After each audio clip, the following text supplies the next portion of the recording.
Asalaamu calaykum waraxmatullaahi wabarakaatu asxaabta meel kasta aad joogtaan soo dhawaada insha allah mar kale waa anigii oo video cusub idiin wado biidnillah videogeenan maanta wuxuu ka kooban yahay qudradaasi oon ka sameyn doona cuntadana arkaysaan aadka u macaan insha allah waa casriye yar xilliga casarkaa sameysan kartaa maray marti ku timaada u sameyn kartaa insha allah cuntada dhinac uga saari kartaa adi masha allah aad ay u fiican tahay waxyaalaha aan ka sameynayna waa waxaan xagan ku haystaad arkaysaan xabad xabadan idinku sheegi doonaa hadda weelkan waxaan ku haystaa qudradii oo dhan oo soo jarjartay insha allah waxaad ku darsan kartaa qudradaad adi rabtid anitaas hadda waxaa weeyaan koosheed af soomaali wax lagu dhahaa ma aqaani ama sujiini waxaasay dhahaan insha allah kaarooda kamid ah basala kamid ah ani basasha marka waxaan isticmaalaa oo cad biidnillah tan waa tan gaduudan ma isticmaalin marka tan kale tan way ka dhamaatay ma idin tusi karin so xabad baradho ah xabad ukuna bur iyo cornflour insha allah cornflour ka haysanin muhiim ma ahan waa iska dhaafi kartaa iyo waxaa kale ku sida cusbo maraq digaag allahumma musta'aan paprika iyo xawaajiyo waxa aad haysatid ku darsan insha allah iyo toon iyo maxay ahayd sanjabiilka oo qoyan oo soo xaqa ku daray sida arkaysaan iyo kabsar caleen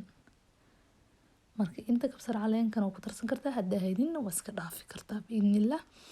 marka sanjabiilka iyo taqaanay toonkana waxaa isticmaali kartaa kuwa oo powderka hadda haysatid marka intaasaan kusoo dardari doona insha allah marka intaas kusoo dardaro waan isku soo qaseynaa qudrada waxaan ku xoqay bahasha mataqaana jiiska lagu xoqo gadaal aan idinka tusi doonaa biidnillah gacmahana waa inaad gloves gashataa ama gacantaada waa la geli kartaa leanaha laakiin ana gloves aan soo xirtay marka intaan isku soo qasaya markaan isku soo qaso markaan dubayana waa ila arkaysiin biidnillah marka wax biyo ah laguma taaban doono waxaan leeyahay haday tahay markii kuugu horeysay channelkayga soo booqata waxaan ku leeyahay soo dhawow insha allah inta waxaan u maleysaa channelkayga inuu aad u hoos u dhacay ama mataqaanaa videoyana ma soo geliyo marka insha allah haddaa muuqaalkan uu kusoo gaaro aad daawanaysid waxaan kaa codsanayaa inaad like iyo subscribe ii saartid biidnillah sida arkaysaan wax biyo laguma daray qudrada okay waxaa isticmaalaysaan qaado soo qaadaysa saliidana ma ahan deep ka dhigin oo ilaa wax dhan uu dhex galo ma ka dhigeen insha allah sidaas ugu dhex ridaynaa qaadada ku kala fidinaysaa marka qaadada ku kala fidinaysaa marka waxaa siinaysaa 4 ilaa 5 mirir meelahaasi ka bacdina dhinaca kale u gadinaynaa so dabkana ma la rabo inay mataqaanaa uu noqdo aad meesha saraha saarin xoogaa dab dhexaad ku biidnillah hadaan hadda dabka aad u karkarisid ama meel dheer saartid waxay noqonaysaa inay dhaqso gubato dhaxdana ay ka karin insha allah marka waxaa idin dhihi rabay marka xoogaa hadduu videogay kusoo gaaro biidnillah subscribe ii saar like-tana ii taabo waxaan isku dayayaa inaan asbuuci hal video soo dhigo insha allah marka idinkan waxaan idinka codsanayaa marka inaa iyara taageertaan videoga like ii yara saartaan haddaa asxaab leedahay asxaabtaada la wadaag biidnillah ama meelaha iigu share gareeya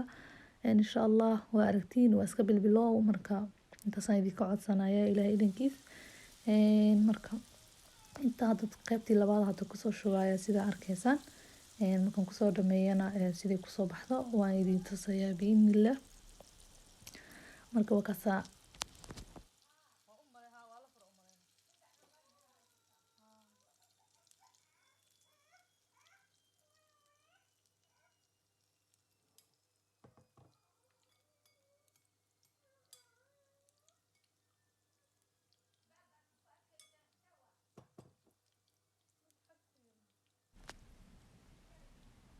maasha allah sida arkaysaan waa soo dhameeyey sidaasay nooga soo baxday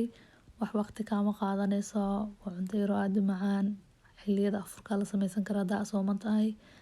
sidaan hore u sheegay status camal laga dhigan karaa intaa dadka cuntada siin ka hor siin kartaa xasariya ka dhigan kartaa marka insha allah khayr badan idin rajaynayaa waxaan idinkaga tagayaa amaanada ilaahay intaan muuqaalkiisa dambe ku kulmi doono asalaamu calaykum waraxmatullaahi wabarakaatu